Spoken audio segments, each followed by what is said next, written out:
Hi, my name is Dr. Rama Kuchipudi. I'm an anesthesiologist with Metro Anesthesia Consultants based in Phoenix and Scottsdale, Arizona.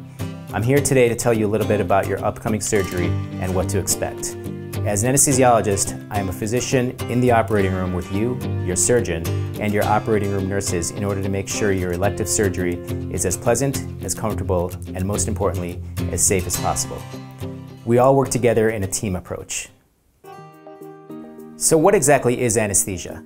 Well, the definition encompasses many things, such as pain control, amnesia so you don't remember anything, anxiolysis, which means decreasing your anxiety prior to being put to sleep, muscle relaxation so you don't move during the surgery and so that the operative site is completely relaxed, and unconsciousness so you're completely unaware of what's happening. We use a variety of drugs to achieve all of these effects. And for the specific types of drugs used, you can discuss that with your anesthesiologist during your pre-op visit. You may have heard of different types of anesthetics, such as general anesthesia, blocks, regional anesthesia, twilight, and others. What exactly are all of these? Well, each one has its place in the operating room, and depending on your surgery, your medical conditions, and your surgeon's preference, some may be indicated and some may not. Your anesthesiologist will discuss with you what options are available and what's appropriate for you and your surgery. Each one of the anesthesia techniques I just described has its own unique risks, complications, and side effects. Patients can commonly experience nausea, vomiting, itching, sedation, respiratory depression, urinary retention, and constipation. Our goal is to use what's called multimodal anesthesia to help prevent some or all of these side effects. Multimodal anesthesia is using 2 or more drugs that all work by a different mechanism of action to help relieve side effects and provide additive or synergistic effects with each other. Please ask your anesthesiologist the specific side effects and complications from the different methods of anesthesia and the different medications that we use. Now it's the night before surgery. You've been getting barraged with a number of phone calls from the hospital or surgery center, from your surgeon's office, or from your anesthesiologist. Why are they all telling you you're not supposed to eat or drink anything after midnight?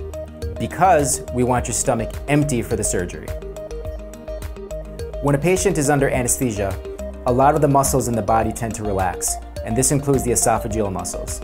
If a patient has a full stomach, there's a risk that the material in the stomach can come back up and make its way into the patient's lungs. This is what's called aspiration, which can be disastrous. It can result in pneumonia, respiratory depression, or even death. This is a very, very serious issue and the instructions need to be followed very closely. Certain people are at a higher risk for aspiration, and these include obese patients, pregnant patients, patients with reflux disease or who are on pain medications, diabetics, and renal patients. There are different recommendations for how long one needs to stop eating or drinking prior to surgery. Typically for adults, the recommendation is nothing by mouth after midnight. This is to allow for adequate stomach emptying prior to morning surgeries. If your surgery is later in the day, you may be able to eat or drink something in the morning, but please discuss that with your surgeon. The American Society of Anesthesiologists has published standards as to what can be ingested and what can't within certain time frames. For instance, the standard allows for the ingestion of a small volume of clear liquids up to 2 hours before surgery. A clear liquid is something you can see through, like water, Sprite, or coffee with no cream and no sugar. Milk is not a clear liquid. For babies, infants can have breast milk up to 4 hours prior to surgery. For infant formula, it's 6 hours. Non-human milk is also 6 hours. Light, non-fatty meals such as toast with no butter with orange juice is also 6 hours. A regular full meal with any fatty substance is 8 hours. Again, these rules are there to help protect you. You may take certain medications the morning of surgery with a sip of water. Generally speaking, patients should continue to take any cardiac medications and any pain medications in the morning. Special care should be taken with blood thinners, autoimmune medications, diabetic medications, diet pills, herbal medications, and NSAIDs. Please make sure you have a discussion with your surgeon or your primary care doctor regarding what to take, what not to take, when to stop taking your meds, and when to start back up after surgery. One of the last things I'd like to discuss is smoking.